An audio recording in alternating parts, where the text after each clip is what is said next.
장성민 전 의원님의 19대 대통령 출마 정견 발표를 시작하도록 하겠습니다. 저는 이렇게 오늘 의리의리한 자리인 줄은 사실 몰랐습니다. 한 10분 정도, 10분에서 15분 정도 그냥 도란도란 앉아서 한 2만원짜리 각자 더치페이 해서 오늘 뭐 음료 다과 간단하게 해서 제 생각이나 좀 들어보는 그런 자리를 마련한다. 이렇게 오보를 제가 듣고 좀 늦었는데요. 대단히 죄송합니다. 어제 아침에 새벽 4시에 집을 나가서 4시 반에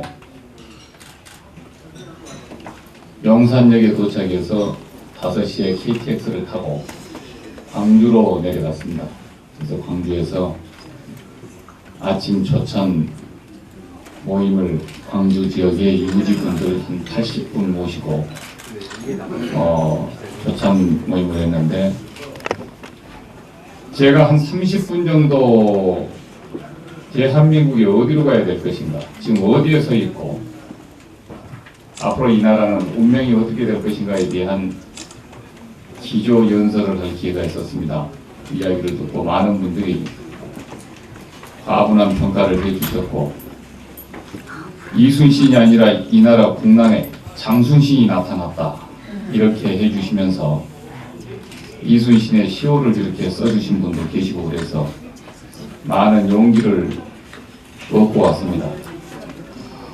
저 사람이 알고 보니까 잘생긴 줄만 알았더니 생각이 더 잘생겼다 이런 이야기도 듣고 그랬는데요. 지금 저 잘생긴 생각을 여러분들 앞에 하나씩 들춰내겠습니다. 제가 이번에 19대 대통령에 출마하게 된 결정적인 배경은 나라가 68년 동안 이렇게 지내왔는데 한국이 건국도 하고 산업화에도 성공했고 민주화에도 성공한 나라인데, 그러면 앞으로 어떻게 가야 될 것인가? 이 경제적 기적이라고 하는 산업화에 성공해서 배고픔의 굶주림으로부터 해방으로부터 이 나라가 굶주림으로부터 해방된 그런 나라가 됐는데, 이 경제적 기적을 일으켰던 그 잠재력과 동력과 이 민족의 DNA를 누가 어떻게 다시 끄집어내서 이것을 새로운 국력 상승의 계기로 삼아야 될 것인가? 이걸 지금 정치 지도자도 국민도 생각하지 못하고 있고 찾지 못하고 있는 것이 안타까운 작금의 현실입니다. 바로 여기서 대한민국 경제성장의 출구가 막혀버렸습니다.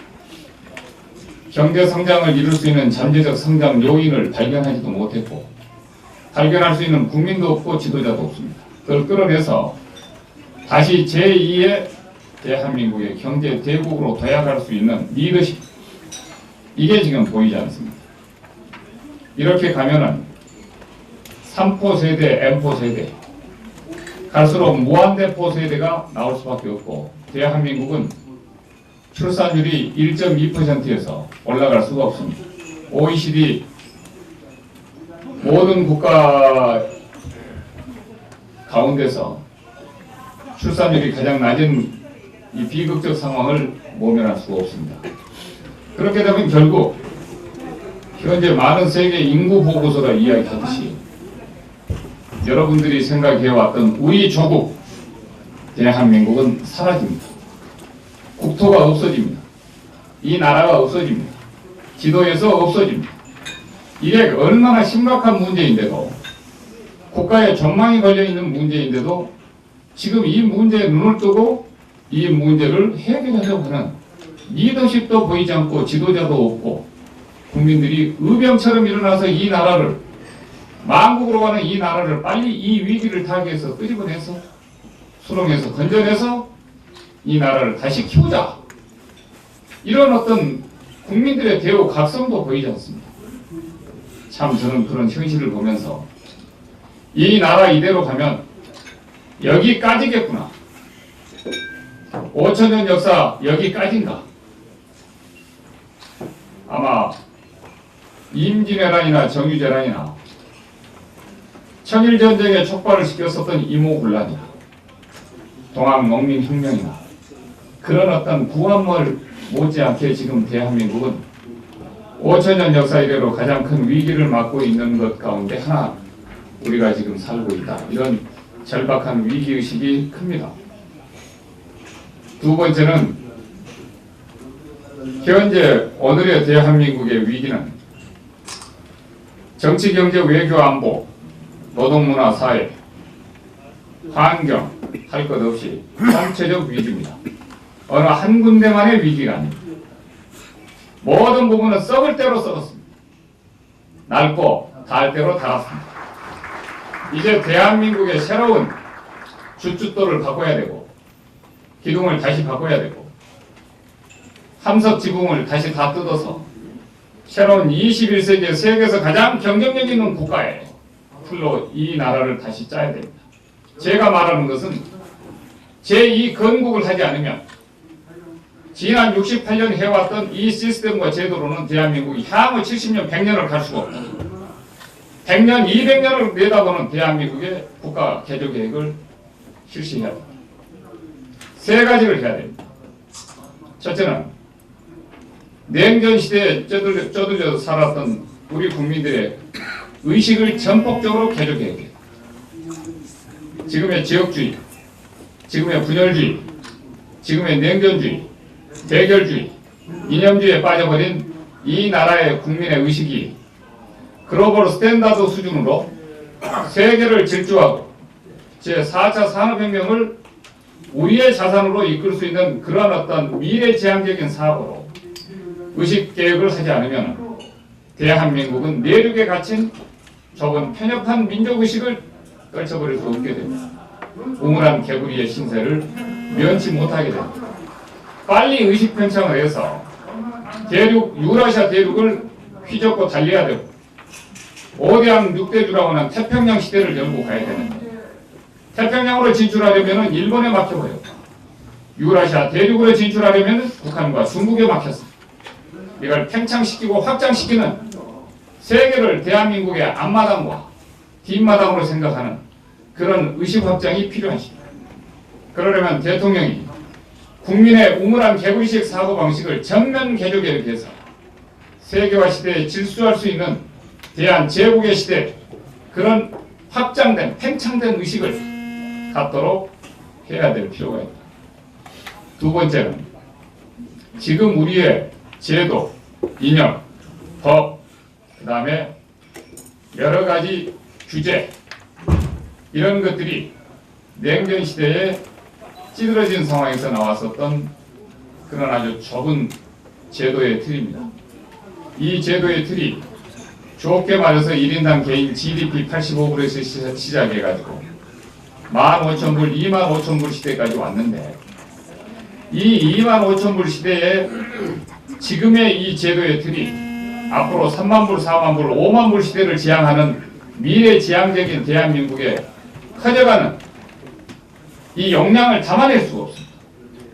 옷으로 말하면 여러분들이 55kg 때 입었었던 옷이 그리고 1m 55의 신장 그때 맞췄던 옷이 지금 1m 85, 110kg에 가는 그러한 사람의 옷에 맞지 않는다는 겁니다. 한국의 지금 제도적 틀은 과거 1965년, 50년, 70년, 80년 그야말로 우리의 국민들의 의식과 몸개가 55kg, 65kg 나갔을 때의 수준입니다. 지금은 150kg 나갑니다. 신장도 여러분들 상상할 수 없을 정도로 커졌습니다. 그 커진 신장에, 국가의 크기에, 국가의 체중에, 국가를 지금 쌓고 있는 이 제도와 여러 가지 규제가 맞지 않는다는 겁니다. 틀어진다는 겁니다. 그러니까 자꾸 충돌이 일어납니다. 자꾸 광화문으로 뛰쳐나가고 국회를 갖다가 농성 집단으로 생각하고 제도와 국민의 의식 간에 충돌이 일어납니다. 사뮤엘 헌팅턴 박사가 이야기했던 것처럼 프레토리얼 시스템, 소위 말해서 의식과 제도 간에 충돌이 일어나면은 그 사이에 갈등이 커지고 대결만이 들어가고 분열이 됩니다. 제도는 그 나라 국민들의 생각과 의식과 여러 가지 관념을 빨리빨리 수용해서 흡수해서 소화시켜서 갈등 문제나 이런 문제를 풀어낼 수 있는 기제로 가야 되는데 옷이 좁다 보니까 몸을 덮을 수가 없어요. 맞질 않아요. 틀어져 버려요. 그런 경우는 빨리 대한민국이 세계 경제 11위 수준에 맞춰진 이 몸무게, 이 신장에 맞게 틀에 맞지 않은 옷, 소위 말해서 제도를 전면 개조 계획하지 않으면 안 된다. 파격적으로 해야 된다. 세 번째, 우리나라의 국토를 보면은 이 국토가 현재 남북으로 이게 잘라져 있고 동서로 분열되어 있습니다. 그런데 지금 세계 경제 시장은 중국입니다. 이 중국이라고 하는 대륙 경략을 할 수 있는 국도 개발을 해야 됩니다. 소위 말해서 서해안 시대에 환태평양 경제 시대를 열어야 된다. 이게 한반도 시대를 열 것이고 동북아 물류 중심 시대를 열 겁니다.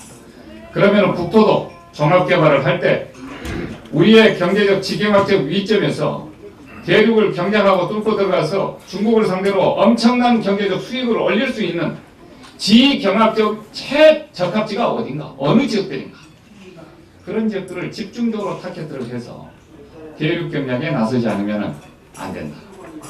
그리고 현재 중국 관광객들이 얼마나 많습니까? 그들이 공기가 나쁘고 물이 나쁘고 수질이 나쁘고 그러다 보니까 어디 갈 곳이 없습니다. 한국은 들어오면 이들이 떠나기 싫어하는 곳입니다. 물만 마시고 산만 구경을 해도, 그 다음에 바다만 쳐다봐도, 중국에 다롄 가시면은 바다가 그냥 먹물입니다. 먹물. 시커멉니다. 타이난도 정도 가야 푸른 바다를 볼 수 있지, 중국 내에서는 푸른 바다를 볼 수가 없습니다. 이 사람들이 제주도나 속초를 오면 떠나기가 싫어. 그리고 중국 산들은 보시면 절경이 전부 절벽입니다. 산이 뚝뚝 끊어져 있습니다. 우리처럼 등산할 수 있는 산이 아닙니다.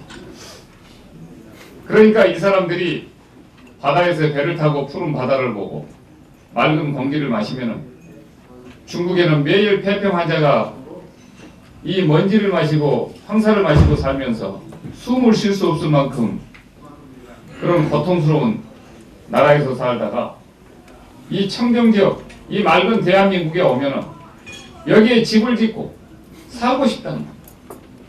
투자를 하고 싶다는 겁니다. 그런데 이들이 투자할 수 있는 규제가 너무 심합니다. 이들을 유치할 수 있는 서비스 산업이 너무 없습니다. 이들이 모든 돈을 가지고 와서 대한민국에 다 쏟고 소비하고 싶어 난리인데 이들을 끌어들일 만한 관광 자원을 개발하지 않고 있는 것이 현실입니다.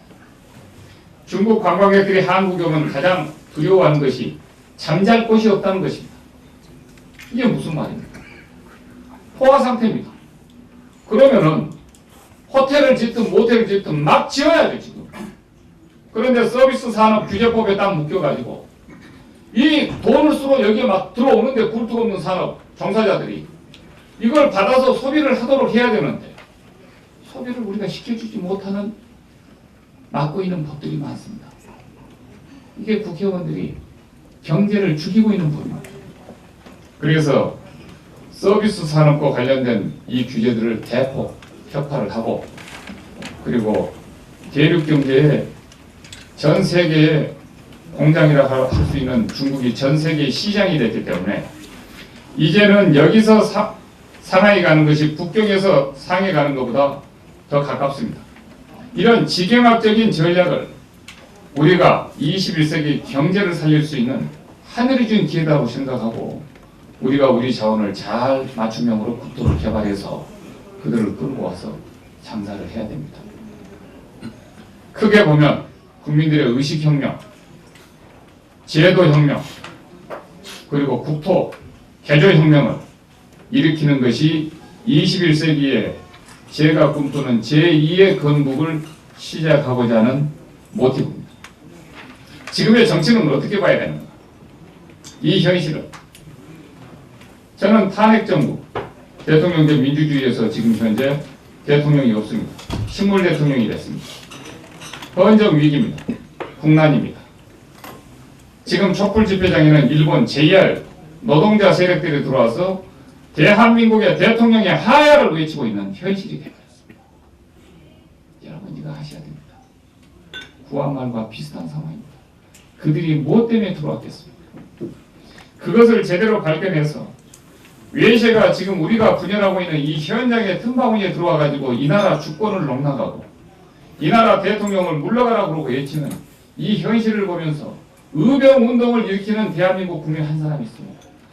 그들이 마련해주는 이 혼란의 틈바구니에 외세가 들어온다는 사실. 임진왜란 때 군종 종군 기자로 가장해가지고 스님이 머리를 깎고 도포를 입고 이 나라에 첩자로 들어와서 모든 정보를 빼가지고 다 나가서 일본이 재침략할 때 일본 사무라이들이 왜군들이 그 정보를 가지고 대한민국을 장악했었던 주변의 강대국들의 점령 전략을 여러분들은 잊으셨습니까? 우리가 분열하고 대통령이 지금 통치권을 잃어버리기 때문에 이런 혼란의 불안정한 상황을 맞다 보니까 외세들은 지금 여러분들이 모르는 사이에 대한민국 광장 한복판에 들어와서 대한민국 대통령의 하야를 똑같이 주장하고 있습니다. 저는 이런 모습을 보면서 잠을 잘 수가 없습니다. 지금 대한민국은 정치가 문제입니다. 정치. 왜 이런 정치가 왔는가? 정치가 썩었기 때문입니다. 정치가 무능하기 때문에, 정치가 무책임하기 때문에, 낡고 썩은 이 정치판을 싹 쓸어내지 않으면 대한민국 향후 제2 건국하지 못합니다. 여기까지입니다. 이 상류 쓰레기 같은 애들이 모여가지고 인류 행세를 하고 있는 이 국회를 싹 쓸어버리지 않으면 대한민국 국민들이 여기까지입니다. 저는 그걸 걱정합니다. 지금 보십시오. 97년이 경제 IMF였습니다. 경제 환란이었습니다. 우리 국민들은 모두 금모으기에 나섰고 금반지를 빼다가 나라 경제를 극복하자고 국가 부도 사태를 막자고 협력하고 협심했습니다. 결과적으로 모든 국민들이 하나로 똘똘 뭉쳐서 나라 경제 살리자라고 하는 협동 정신으로 이 나라 IMF는 극복이 됐습니다. 그런데 97년이 경제적 IMF라면 장성민 대통령 후보가 지금 평가한 2017년 오늘은 정치적 IMF입니다. 정치적 IMF와 경제적 IMF가 어떻게 다른가? 경제적 IMF는 우리가 좀 더 많이 먹고 덜 먹고 좀 더 좋은 음식을 먹고 그렇지 않고 조금 더 풍요롭고 그렇지 않고의 문제지만 우리가 오늘 조금 못 먹고 조금 덜 갖고 조금 모자라도 경제적 IMF는 좋은 비전과 경제정책과 리더십을 가지면은 내일은 더 잘 먹고 잘 살고 훨씬 번영을 이룰 수 있는 기회가 있습니다. 기회가. 그런데 정치적 IMF는 주권과 국권의 박탈 문제와 직결됩니다. 생존권과 직결되어 있습니다. 국민의 생명권과 직결되어 있습니다. 한마디로 사느냐 죽느냐의 문제입니다. 땅을 잃어버리고 나라를 잃어버립니다. 이게 정치 주권입니다. 이게 정치적 IMF가 처리할 위험성입니다. 심각성입니다. 97년 경제적 IMF보다 2017년 정유재란 우리가 생각하는 2017년 이 정치적 IMF는 97년 경제적 IMF보다 그 심각성에 있어서 100배는 더 심각합니다. 그런데 문제는 이 100배 더 심각한 사태를 100배 더 깨우치고 있고 심각하지 않다고 불감증에 걸려버린 우리 국민과 정치 지도자들이 있습니다. 이건 한탄. 이건 한탄. 이 나라를 지금 어떻게 하죠? 비근한 애로 정치가 지금 사라지면 외세가 들어와서 광화문의 한복판에서 일본의 JR 그룹들이 들어와가지고 노조들이 들어와서 이 나라의 대통령 물러가라 이런 시위를 할 만큼 우리는 지금 나라가 갈기갈기 찢겨져 있고 혼란 상황을 맞고 있습니다. 그런데 아무도 이 나라의 분열상이 얼마나 국권 박탈과 주권 박탈의 심각한 상황을 처리하고 있고 국제사회에서 이 나라가 이 국민이 최소한의 기본적인 예우조차도 받지 못하고 있는 그런 절박한 상황인가를 깨우치고 국민들에게 설득하고 이걸 극복하겠다라고 하는 대통합의 리더십을 발휘하는 정치인은 한 명도 없습니다. 내가 대통령 되어야만 뭘 하겠다라는 야망과 욕심과 탐욕은 있어도 이 국론분열을 어떻게 통합시켜서 대동사회 대동국가로 만들어서 통일한국 대한강국으로 가고 번영시대를 다시 더 크게 만들어가지고 우리 국민을 행복한 나라로 이끌겠다. 미래세대에게 더 큰 과외를 주겠다. 더 큰 번영의 땅을 주겠다. 더 안정된 자주국방의 나라를 주겠다라고 비전을 꿈꾸고 만들고 전략을 제시하는 대통령 후보들은 한 명도 없습니다. 그런 사람들한테 나라 맡겨봐야 그게 무슨 나라가 될지는 뻔뻔뻔. 매번 대통령 뽑아놓고 매번 실패하고 매번 땅을 치고 후회하고 매번 똑같은 길로 들어가는 이 어리석은 길을 이번 대통령 선거에서 막자 이거.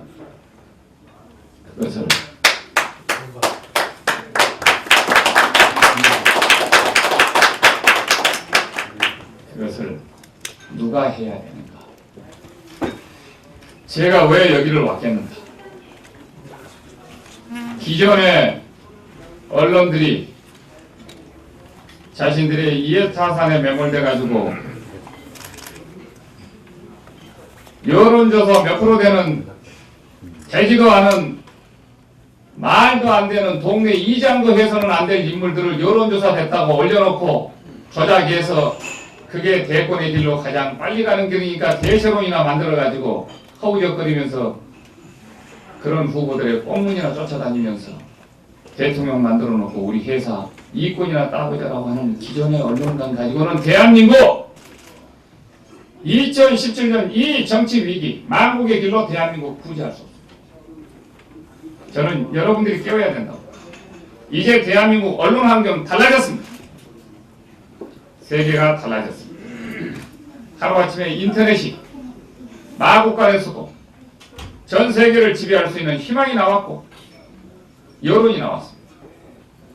저커버그부터 시작해서 빌 게이츠까지 스티브 잡스까지 모두 마국간에서 시작했습니다. 거라기에서 시작했습니다. 주차 공간에서 시작했습니다. 이제는 한 사람 한 지도자가 제대로 나오면 그 한 지도자 한 사람이 한 국가를 먹여 살릴 수 있는 시대가 됐습니다.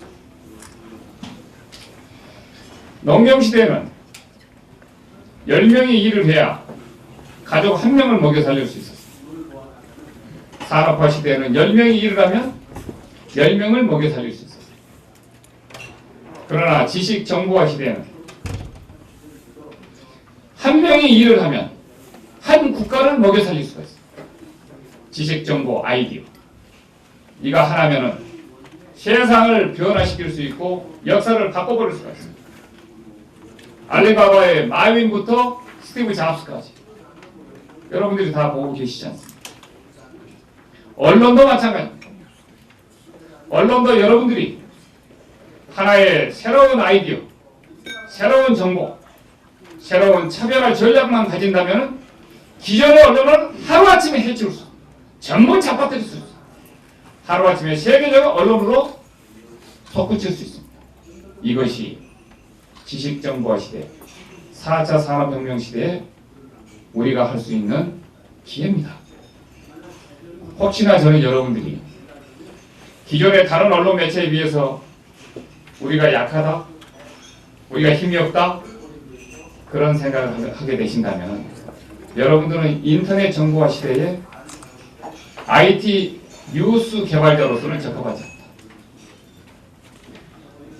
그 말씀을 드리고 싶습니다. 하루아침에 대한민국의 언론 제독이 나올 수 있는 그런 환경과 인프라와 모든 것이 지금 갖춰졌습니다. 그렇게 하지 못한 것은 우리의 탓입니다. 여러분 각자의 탓이라고 생각합니다. 저는 그렇게 생각합니다. 비근한 여러분, 제가 거의 아무도 듣지 않는 한 라디오 방송 토크쇼를 진행했습니다. 그러면서 제가 1년 내에 이 라디오 토크쇼가 대한민국의 시사 토크쇼의 1위로 내가 이걸 만들지 못하면 나는 그만두겠다고 했습니다. 그 언론 토크쇼가 어디냐 그러면 이건 여러분들이 오프 더 레코드로 해주시길 바라겠습니다. 평화방송이었습니다. 가톨릭 평화방송. 맨 처음에 저한테 협상이 들어왔을 때 토크쇼를 진행해달라고 했을 때 몇 사람 듣지도 않는 방송을 가서 재미도 없을 텐데 뭐하러 하려고 그러냐. 주변에서 미 메이저 방송에 토크쇼를 하고 있었던 시사 토크쇼 진행자들이 장성민의 브랜드에 맞지 않고 무게에 맞지 않다. 저한테 그런 조언을 하면서 하지 마라. 이런 이야기였습니다. 저는 생각이 달랐습니다. 왜 달랐냐? 대한민국은 하루아침에 토크쇼 시장도 팟캐스트 하나 가지면은 컨텐츠만 괜찮으면 차별화를 지은다면 마국간에서 예수가 나올 수 있을 만큼 대황제 방송이 나올 수 있다. 뭐든지 나올 수 있다. 저는 그런 걸 일찍 인식했습니다.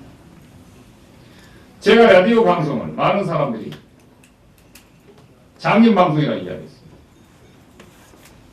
저는 그 장님 방송을 뒤로 듣기만 하는 장님 방송을 제가 눈먼 봉사도 볼 수 있는 방송, 이 라디오 방송을 듣는 방송의 기능을 넘어서서 보는 방송으로 내가 만들어주겠다. 그리고 반드시 읽는 방송으로 만들어주겠다. 이런 전략을 갖고 있었어요. 왜? 우리에게 있어서는 이미 언론 환경이 달라졌다고 저는 판단했기 때문에. 그렇게 할 수 있는 비결은 뭔가? 여기서 제가 저만의 특종을 계속 끌어내게 된다면 KBS 9시 뉴스에서 저 방송을 보도하지 않을 수 없습니다. 그래서 처음 인터뷰를 시작할 때 한미연합 사령관인 니언 라포트를 제가 초청했습니다. 그건 기존의 KBS에서는 도저히 초청하고 인터뷰할 수 없는 성역이었죠. 뚫고 들어갔습니다. 한반도에 핵이 있습니까? 없습니다. 비핵화 문제에 대해서 한미연합 사령관이 첫 번째로 있다 없다를 코멘트를 해주는 그 답을 끌어냈습니다. 한반도에는 한국에는 전술핵 무기가 없습니다. 다 철수했습니다. KBS 인면탑에 9시 뉴스에 팡팡팡팡 빠바바바바 쫙 가면서 한반도에 핵이 없다고 니언 라포트 미 합참 한미연합 사령관이 최초로 밝혔습니다. 장성민의 시사탱크 평화방송 열린세상 장성민입니다. 그게 첫 바타로 9시 뉴스에 쫙 보도록. 저 방송 인터뷰 육성 녹음과 더불어서 저 얼굴과 더불어서 자 라디오 방송이지만 제가 보는 방송으로 이 방송의 기능을 확대시킨 나의 전략이 어떻게 적중한가를 봤다. 모든 TV 방송이 제 라디오 방송을 보도하지 않을 수 없도록 만드는 겁니다. 특종을 하는 거죠. 그런데 대부분의 언론들은 보면은 그냥 집비둘기 모이 던져주면 그거나 받아 쓰고 그거나 앉아 쓰고 이러고 있는데 그게 차별화가 됩니까? 우리는 더 노력해야 됩니다. 우리는 더 땀 흘려야 됩니다. 우리는 차별화해야 됩니다. 뭔가 달라야 됩니다. 그래서 저는 달랐습니다.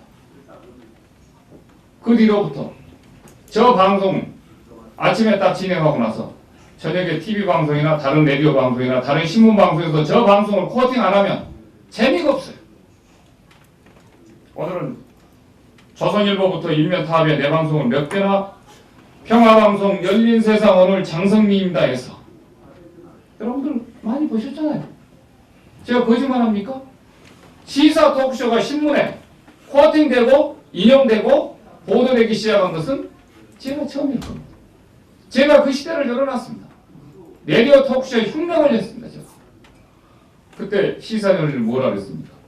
손석희의 MBC 시선 집중도 포털 인용률은 장성민보다 2배 낮아.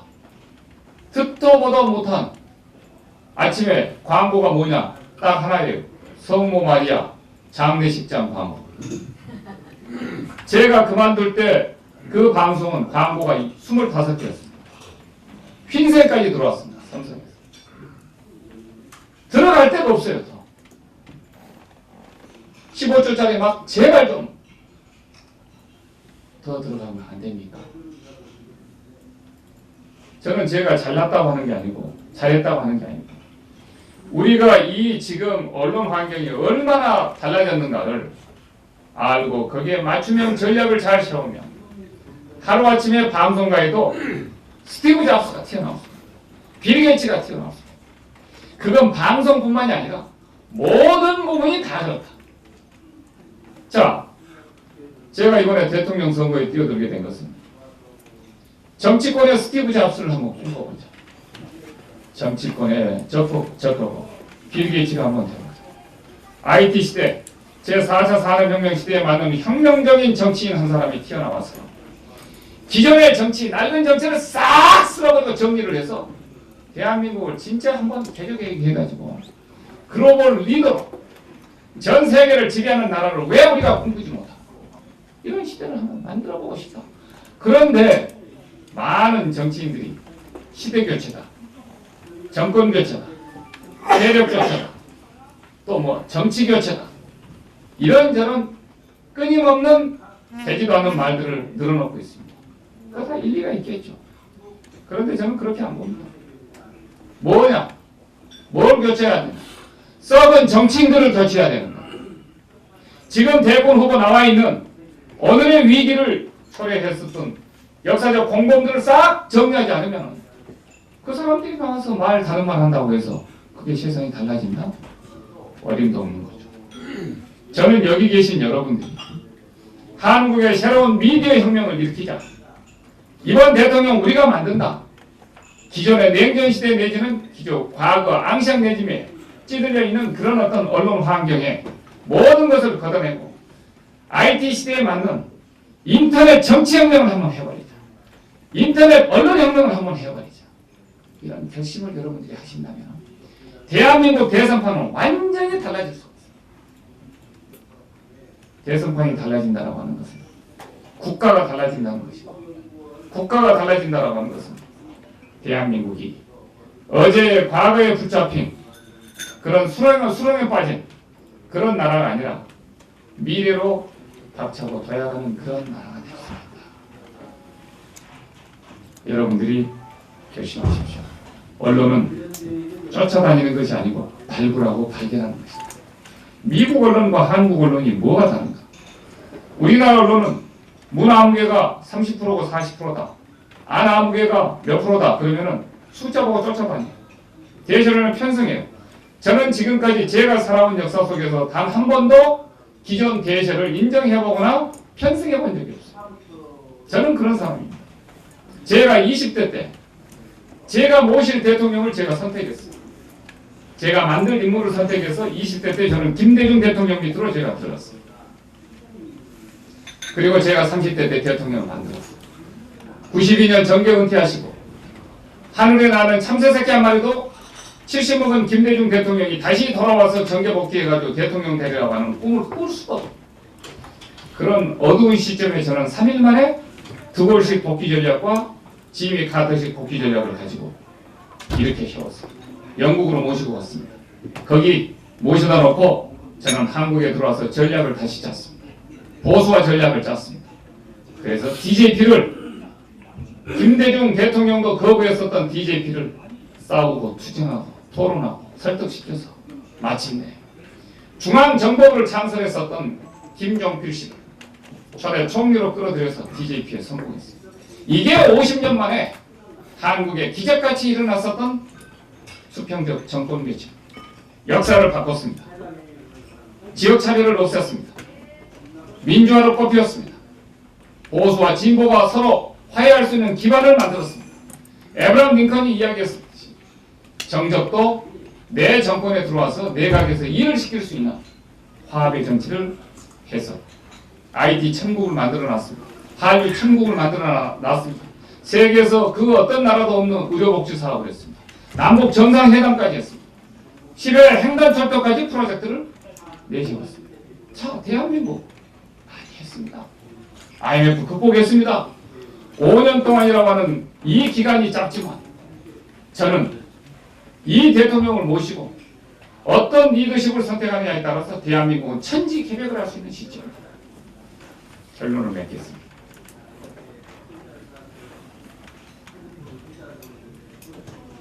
정치인을 교체하지 않으면 대한민국은 도롱둠입니다.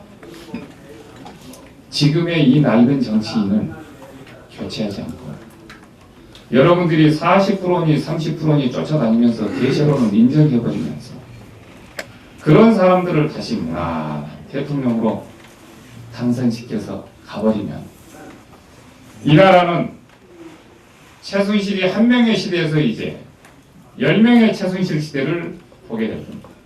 또 탄핵당하는 헌정 위기를 맞게 될 것입니다.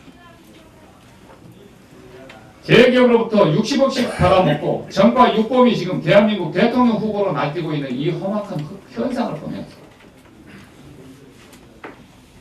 교도소, 구치소 문을 다 열어야 될 겁니다. 이런 나라가 바로 설 수 있습니까? 공자는 썩은 나무로는 절대 집을 지어서는 안 된다. 그런데 여러분들은 그걸 기정사실화해 주고 썩은 나무로 이 나라를 다시 집 지으려고 동조하고 계신 것은 혹시 아니십니까? 기성 언론이 그렇다면 과감히 타파해요. 여러분의 펜은 덕기가 돼야 됩니다. 덕기로 내리 찍어야 됩니다. 새로운 혁명을 해야 됩니다. 그렇지 않고서는 대한민국 통일한국, 대한강국의 길이 없습니다. 우리 후손들에게 이보다 더 큰 나라, 이보다 더 안정된 번영의 결과를 물려줄 수가 없습니다. 이번 대통령 선거는 낡고 썩은 부패한 정치인들을 전부 몰아내는 대청소의 날이 되어야 한다. 비로소 정치인과 대통령 특권의 정치 시대에서 국민 특권의 국민 대통령 시대를 열어야 한다. 이것이 제가 꿈꾸는 19대 대통령입니다. 대단히 감사합니다.